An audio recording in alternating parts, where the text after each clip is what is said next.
Hi ಎಲ್ಲರಿಗೂ ನಮಸ್ಕಾರ. ನಾನು ತೊಗರಿ ಕಾಳಿಂದ ಬಸ್ಸಾಂಬಾರ್ ಮಾಡ್ತಾ ಇದ್ದೀನಿ.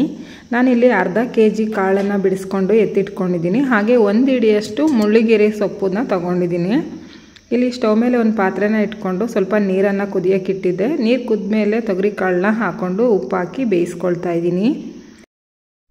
ಅದು ಬೇಯೋ ಅಷ್ಟರಲ್ಲಿ ನಾನಿಲ್ಲಿ ಟೊಮೆಟೊ ಮತ್ತು ಈರುಳ್ಳಿ, ಮೆಣಸಿನ್ಕಾಯಿ, ಬೆಳ್ಳುಳ್ಳಿನ ಸುಟ್ಕೊಳ್ತಾ ಇದ್ದೀನಿ.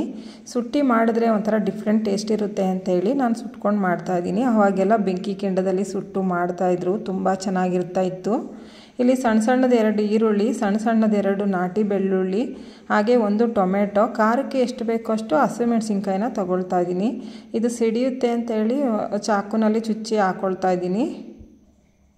ಸುಡೋದಕ್ಕೆ ಕಷ್ಟ ಅಂತ ಅಂದರೆ ಫ್ರೈ ಮಾಡಿ ಕೂಡ ಸೇರಿಸ್ಕೋಬೋದು, ಅದು ಕೂಡ ಚೆನ್ನಾಗಿರುತ್ತೆ. ಇವಾಗ ಸುಟ್ಕೊಂಡಿದ್ದಾಗಿದೆ, ಒಂದು ಬುಟ್ಟಿಗೆ ಎತ್ತಿಟ್ಕೊಂಡಿದ್ದೀನಿ. ಒಂದು 10 ನಿಮಿಷ ತಣ್ಣಗಾದ ಮೇಲೆ ಟೊಮೆಟೊ ಮತ್ತು ಈರುಳ್ಳಿ, ಬೆಳ್ಳುಳ್ಳಿ ಇದ್ರ ಸಿಪ್ಪೆನೆಲ್ಲ ಸಪ್ರೇಟ್ ಮಾಡ್ಕೋಬೇಕು. ಇವಾಗ ಕಾಳು ಕೂಡ ಬೆಂದಿದೆ. ಸೊಪ್ಪನ್ನ ತೊಳೆದ್ಬಿಟ್ಟು ಕಟ್ ಮಾಡಿ ಸೇರಿಸ್ಕೊಳ್ತಾ ಇದ್ದೀನಿ.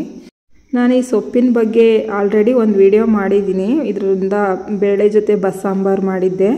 ಆವಾಗ ಈ ಮುಳ್ಳು ಹೇಗಿರುತ್ತೆ, ಹೇಗೆ ಬಿಡಿಸೋದು ಅಂತ ಫುಲ್ ಡೀಟೇಲ್ ಆಗಿ ಕೊಟ್ಟಿದ್ದೀನಿ, ಬೇಕಾದರೆ ಚೆಕ್ ಮಾಡ್ಕೋಬೋದು. ಈಗ ಸೊಪ್ಪು ಬೆಂದಮೇಲೆ ರುಬ್ಬೋದಕ್ಕೆ ಅಂತ ಹೇಳ್ಬಿಟ್ಟು ಒಂದು ಸ್ವಲ್ಪ ಕಾಳು ಮತ್ತು ಸೊಪ್ಪನ್ನ ತಣ್ಣಗಾಗೋದಕ್ಕೆ ಎತ್ತಿಟ್ಕೊಳ್ತಾ ಇದ್ದೀನಿ. ಬೆಂದಿರುವಂಥ ಸೊಪ್ಪು ಕಾಳನ್ನ ಒಂದು ತೂತದ ಪಾತ್ರೆಯಲ್ಲಿ ಇವಾಗ ಬಸ್ಕೊಳ್ತಾ ಇದ್ದೀನಿ. ಇದ್ರ ರಸನ ಸಾಂಬಾರಿಗೆ ಹಾಕೋಬೇಕು, ಹಾಗೆ ಈ ಕಾಳನ್ನ ಪಲ್ಯ ಮಾಡೋದಕ್ಕೆ ಎತ್ತಿಟ್ಕೋಬೇಕು. ಈಗ ಮಸಾಲೆ ರುಬ್ಕೊಳ್ಳೋಣ. ಸುಟ್ಟಿಟ್ಕೊಂಡಿರುವಂಥ ಪದಾರ್ಥಗಳನ್ನೆಲ್ಲ ಹಾಕ್ಕೊಂಡು ಅದಕ್ಕೆ ಒಂದು ಸ್ವಲ್ಪ ಕೊತ್ತಂಬರಿ, ಸ್ವಲ್ಪ ಕಾಯಿ ತುರಿ, ಹುಣಸೆಹಣ್ಣನ್ನು ಸೇರಿಸ್ಕೊಂಡು ಒಂದು ಮಿಕ್ಸರ್ ಜಾರ್ಗೆ ಹಾಕ್ಕೊಳ್ತಾ ಇದ್ದೀನಿ. ಇದಕ್ಕೆ ಒಂದು ಅರ್ಧ ಸ್ಪೂನ್ ಜೀರಿಗೆ, ಒಂದು 1/4 ಸ್ಪೂನಷ್ಟು ಪೆಪ್ಪರ್ನ ಸೇರಿಸ್ಕೋಬೇಕು. ಸೇರಿಸ್ಕೊಂಡು ಸ್ವಲ್ಪ ನೀರನ್ನು ಸೇರಿಸ್ಕೊಂಡು ತರ್ತರಿಯಾಗಿ ರುಬ್ಕೋಬೇಕು. ತರ್ತರಿಯಾಗಿ ರುಬ್ಕೊಂಡಿದ್ದಾದಮೇಲೆ ಎತ್ತಿಟ್ಕೊಂಡಿದ್ವಲ್ಲ ಸೊಪ್ಪು ಮತ್ತು ಕಾಳು, ಅದನ್ನು ಹಾಕ್ಕೊಂಡು ಒಂದು ಸ್ವಲ್ಪ ಗ್ರೈಂಡ್ ಮಾಡಿಕೊಂಡು ಪಕ್ಕಕ್ಕೆ ಇಟ್ಕೋಬೇಕು. ಈಗ ಸಾಂಬಾರಿಗೆ ಒಗ್ಗರಣೆನ ಹಾಕ್ಕೊಳ್ತಾ ಇದ್ದೀನಿ. ಸ್ಟವ್ ಮೇಲೆ ಒಂದು ಪಾತ್ರೆ ಇಟ್ಕೊಂಡು ಸ್ವಲ್ಪ ಎಣ್ಣೆ, ಸಾಸಿವೆ, ಹಿಂಗು, ಕರಿಬೇವು, ಜಜ್ಜಿಟ್ಕೊಂಡಿರುವಂಥ ಬೆಳ್ಳುಳ್ಳಿನ ಹಾಕ್ಕೊಂಡು ಚೆನ್ನಾಗಿ ಫ್ರೈ ಮಾಡ್ಕೋಬೇಕು.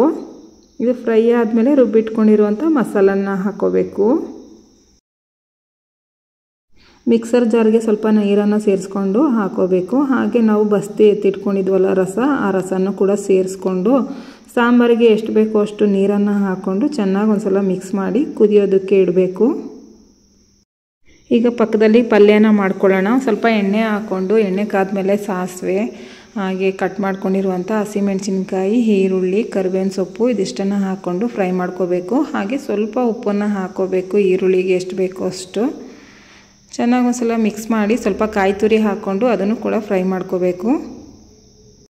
ಇವಾಗ ಬಸ್ಕೊಂಡು ಇಟ್ಕೊಂಡಿರುವಂಥ ಸೊಪ್ಪು ಕಾಳನ್ನ ಸೇರಿಸಿ ಚೆನ್ನಾಗಿ ಮಿಕ್ಸ್ ಮಾಡಿ ಒಂದು 2 ನಿಮಿಷ ಲೋ ಫ್ಲೇಮಲ್ಲಿಟ್ಟು ಸ್ಟವ್ ಆಫ್ ಮಾಡಿಕೊಂಡ್ರೆ ಪಲ್ಯ ಕೂಡ ರೆಡಿ ಆಯಿತು. ಇವಾಗ ಸಾಂಬಾರು ಕೂಡ ಚೆನ್ನಾಗಿ ಕುದೀತಾ ಇದೆ. ರುಚಿಗೆ ತಕ್ಕಷ್ಟು ಉಪ್ಪನ್ನು ಹಾಕ್ಕೊಂಡು ಚೆನ್ನಾಗಿ ಒಂದು ಸಲ ಮಿಕ್ಸ್ ಮಾಡಿ ಸ್ಟವ್ ಆಫ್ ಮಾಡಿದ್ರೆ ಸಾಂಬಾರು ಕೂಡ ರೆಡಿ ಆಯಿತು.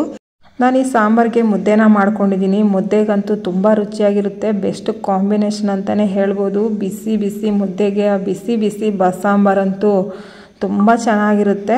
ಒಂದು ಸಲ ಮಾಡಿ ಹೇಗಿತ್ತು ಅಂತ ಕಾಮೆಂಟ್ ಮಾಡಿ. ಸಬ್ಸ್ಕ್ರೈಬ್ ಮಾಡ್ಕೊಂಡಿಲ್ಲ ಅಂದರೆ ಪ್ಲೀಸ್ ಸಬ್ಸ್ಕ್ರೈಬ್ ಮಾಡ್ಕೊಳ್ಳಿ. ವಿಡಿಯೋ ನೋಡಿದ್ದಕ್ಕಾಗಿ ಧನ್ಯವಾದಗಳು. ನಾನು ಸಿಗ್ತೀನಿ ಮುಂದಿನ ವಿಡಿಯೋದೊಂದಿಗೆ.